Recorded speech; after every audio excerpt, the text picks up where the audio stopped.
So my point in sharing all this is that, we need,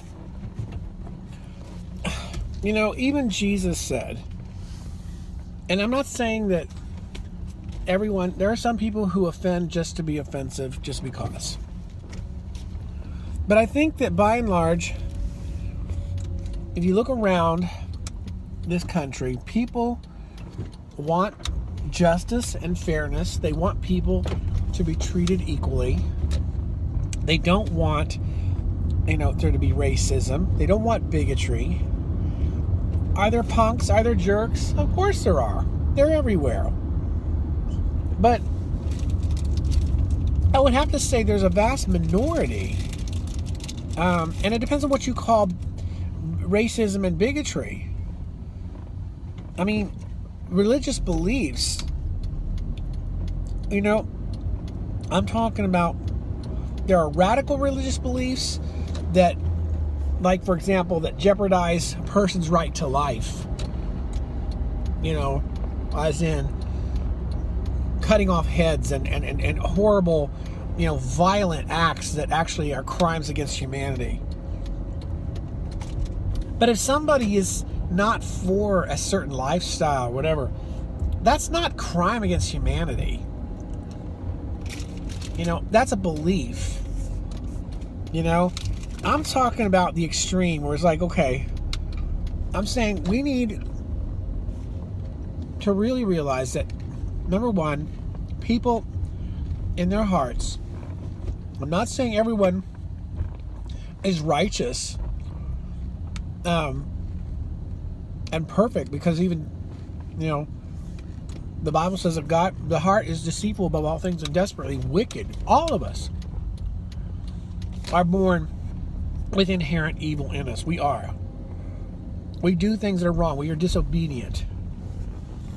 But I think also that there is a desire in every man, or a search in every man and woman, to live a life that is good and acceptable. As to how that's done,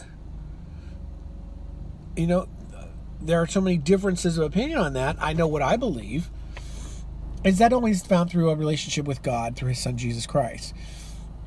My righteousness is not based upon what I do or don't do as a person. I depend solely on God to make me righteous.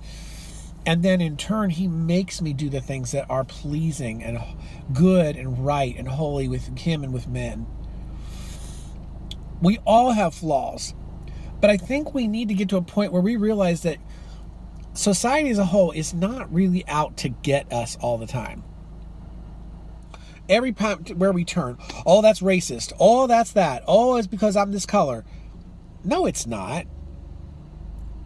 I mean, maybe you were told that by someone else. Let me just be straight up. I have black friends everywhere. They are like brothers and sisters to me. I will kiss them on the cheek. I don't think less of them. I would never say that they should be paid less than me. In fact, some of them deserve to be paid more than me. I am not racist. And what I don't want to experience is that same racism back. But what I also don't want to experience, it's not lack of sympathy for what you're feeling, but folks, get over ourselves. We've got to do that. We've got to get past that. It's all about making me happy at the end of the day. I'm not saying it's about, unfair pay or a lack of equality. No. Human rights, absolutely, we need to stand up for those. But naming a school, renaming one, tearing down monuments, come on. We're tearing down our history. We're destroying it all for the sake of some argument that maybe we didn't even come up with, but somebody in a previous generation, or because there's a whole group of us in one particular group, race, creed, whatever, that decides, well, I just am offended. Get over yourself. I'm offended. Drop that word from your vocabulary already. It's sickening. There's a lot of people that can be offended about everything and anyone. It's not, at the end of the day, about you and me. It's about us as a society.